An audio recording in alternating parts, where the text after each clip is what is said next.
네, 5월 21일 시장이 마감했습니다.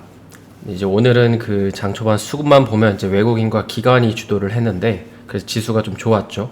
근데 이제 11시 이후에 갑자기 지수가 빠지면서 이제 오후에는 좀 지루한 국면이었다라고 생각이 됩니다. 특히 이제 장 초반만 보면 이제 미국의 투자 발표가 임박했다고 판단을 했는지, 삼성전자가 장중에 2%나 상승을 하면서 시작을 했는데, 아이러니하게도 꼬리를 달면서 끝이 났죠. 삼성전자 같은 경우에는 결국에는 이제 발표의 시기의 문제이지 투자는 할 수밖에 없다는 게 컨센이었는데, 갑자기 왜 이렇게 좀 빠졌는지는 좀 찾아봐야 될 것 같긴 합니다.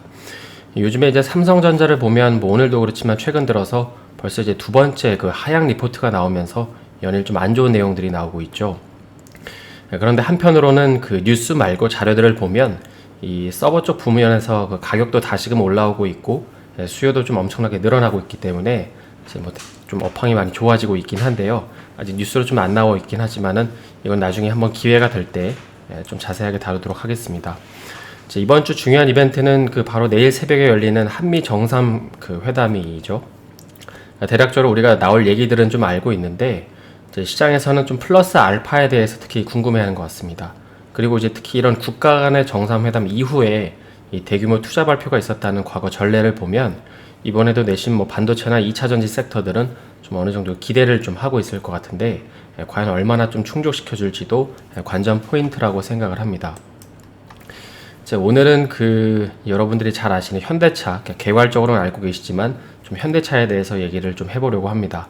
매도에 대한 의견은 아니고, 제가 일전에 한번 이제 자동차 산업에 대해서 관심을 가져야 한다고 했는데, 그때 그 다뤘던 내용들을 좀 간단히 복기를 해보면, 조만간 그 차량용 반도체 공급에 대한 얘기가 나올 거라고 보여지니까, 그때 이제 맞춰서 사기보다도 미리 지금부터 조금 모니터링을 해보자는 그런 취지였습니다. 근데 이제 그런 가운데 오늘 이런 기사가 나왔는데요. 유럽 그 자동차 수출 데이터가 발표가 됐는데, 현대 기아차의 판매량이 급증했다는 것입니다. 그러다 보니까 오늘 지수만 안 밀렸으면 이제 두 기업 모두 조금 더 이제 좋은 흐름을 보일 수 있었는데, 어찌됐든 이게 연속성이 있을지는 모르겠지만은 분명한 거는 올해는 조금 현대 기아차가 다를 수도 있겠다는 생각이 듭니다.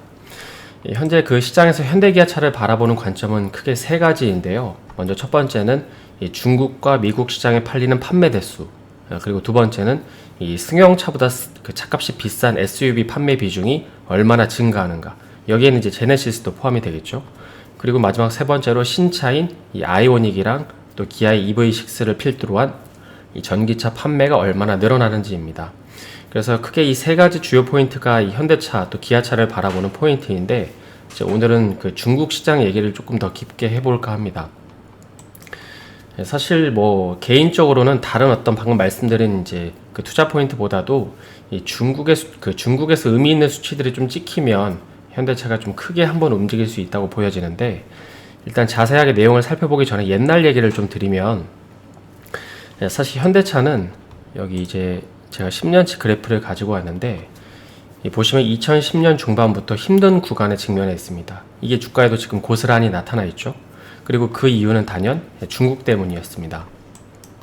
이때 이제 현대차가 그 힘들었던 이유는 크게 두 가지가 있었는데, 이제 하나는 그 중국이 내연기관차 사업에 진출하기에는 이미 늦었다는 걸 알고 전기차 시장에 본격적으로 뛰어들기 시작을 합니다. 그러다 보니까는 이제 자국 내 차량을 더 많이 팔아야 되잖아요.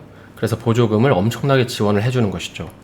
그리고 엎친 데 덮친 격으로 이 시기에 이제 두 번째 이유로는 우리가 잘 아는 이 사드 배치로 인해서 중국 내에 이제 반한 감정이 생기면서 현대차의 그 중국 판매, 그러니까 자동차 판매 대수가 거의 반토막이나 나게 됩니다. 그러니까 현대차 입장에서는 갑자기 10억이 넘는 내수 시장을 잃어버리니까, 그러니까 다른 지역에서 유럽이나 미국에서 아무리 잘 팔아도 티가 안 나는 것이죠. 그러다 보니까는 이제 강제로 인고의 시기를 보낼 수밖에 없었는데, 그런데 작년부터 현대차가 전략을 바꾸기 시작합니다. 그러니까 이런 식으로 말이죠. 그러니까 이게 제목만 보면 그냥 마케팅 기사 아니냐고 하실 수도 있지만, 내용을 자세히 보면 이 현대차의 전략이 제네시스나 이렇게 팰리세이드 같이 팔아도 비싼 걸 팔겠다는 전략으로 바뀌기 시작합니다. 그리고 조금 더 나아가서 이제 추후에는 전기차나 수소차 같이 이렇게 돈이 되는 차를 중심으로 판매를 하겠다는 것이죠. 그러니까 이제 사드 문제에 대한 중국 정부의 태도가 바뀌었다는 척도인 이 시진핑 주석의 방한 전까지는 그 가운데서도 이제 차는 팔리니까, 그래서 그런 팔리는 차를 좀 비싼 차로 팔겠다는 것이죠. 그래서 이제 이런 식으로 제목에서 볼 수 있듯이 이제 팔아도 비싼 차를 팔겠다는 것입니다. 사실 올해는 그 현대차한테 꽤나 중요한 해라고 할 수 있는데요. 뭐 언제나 안 중요한 해가 있냐 이렇게 말할 수도 있겠지만은 이제 올해는 특히 중요한 이유가 여기 또 이제 보시는 것처럼 현재 그 중국의 자동차가 엄청나게 팔리고 있기 때문입니다. 시장이 갑자기 이렇게 커지고 있는 것이죠. 특히 이제 중국 같은 경우에는 몇 년만 하더라도 이 내연차, 그러니까 이제 매연이 심한 이런 차를 판매하는 걸 억제를 했거든요. 근데 이걸 다시 완화하고 있고, 그리고 이제 작년에 쏟아부은 돈 때문에 이 경기 부양 효과가 서서히 나타나기 시작하고 있습니다.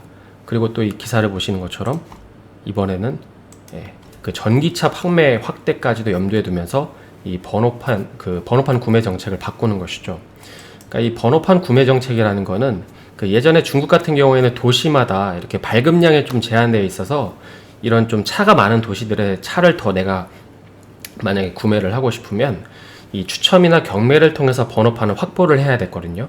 만약에 이렇게 이제 번호판을 확보하지 못하면 자동차 운행을 할 수가 없었습니다. 근데 이제 이런 것들에 좀 제한을 풀어버리는 것이죠.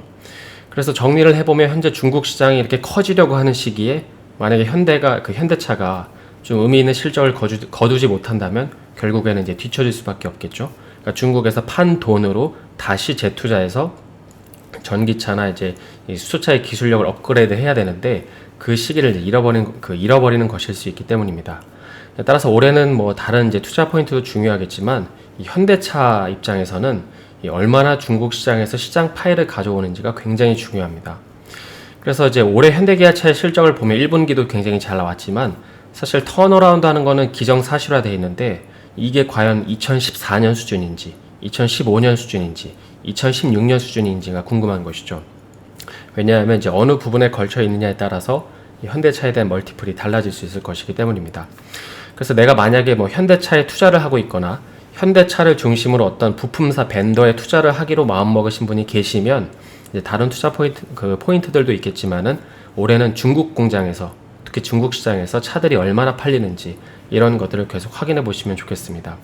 아직은 이렇게 전기차만 믿고 주가가 움직이기에는 현대차가 조금 더 힘을 길러야 하기 때문인 것이죠. 오늘은 그 현대차의 투자 포인트 중에 그 중국 시장이 차지하는 중요성에 대해서 좀 간단히 살펴봤는데요. 아까 말씀드린 것처럼 어쨌든 이제 주말에는 그 한미 정상회담이 있기 때문에 거기서 나오는 이벤트들에 따라서 월요일 시장이 많이 좀 분위기가 바뀔 수 있다고 생각이 됩니다. 그래서 주말 잘 보내시고 저는 월요일에 다시 인사드리겠습니다. 오늘 영상이 도움이 되셨다면 좋아요와 구독 부탁드립니다.